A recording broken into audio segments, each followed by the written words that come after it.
ATVs, as in all-terrain vehicles, wildly popular, can be tons of fun, right? But too many people recklessly treat them like toys. Don't treat them with the respect they need.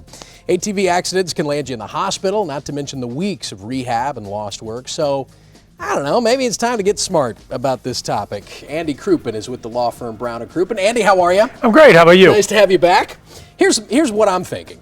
If you can afford the ATV, you can probably afford the insurance, right? You got to have insurance on something and like maybe this. even pop for a helmet and some proper gear. That would be good. That'd be handy. But just as is the case with car insurance, there's a whole spectrum, a wide variety of different types of insurances you can get for these vehicles, right? Yeah, they're very similar. So sometimes your homeowners will cover it when you're on your property. Sometimes it won't. Check your policy. You leave your property, your homeowners probably isn't going to cover it. So you need a separate policy. It's much like motorcycle insurance.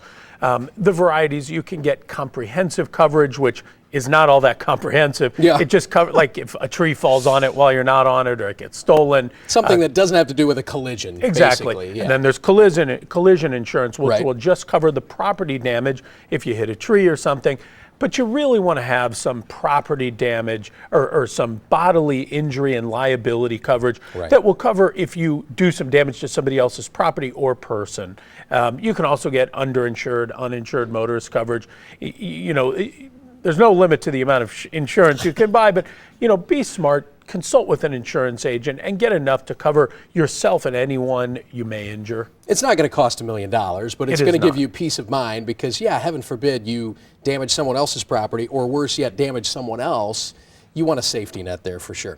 Let's talk about safety tips. You mentioned the gear. Obviously, that's part of it, but just give us a good kind of 101 ATV safety. Yeah, well, I think a lot of people look at these as toys. You hear them referred to as toys. They are not toys. Think of these as tools of fun. You know what I mean? Really, Sure, like these a boat or a jet ski? Or, absolutely. These are big, powerful machines. You can get hurt very badly, very quickly.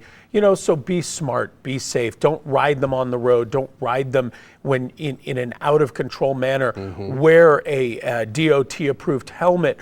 Long sleeves, wear the proper shoes or boots that you need, wear gloves, maybe eye protection.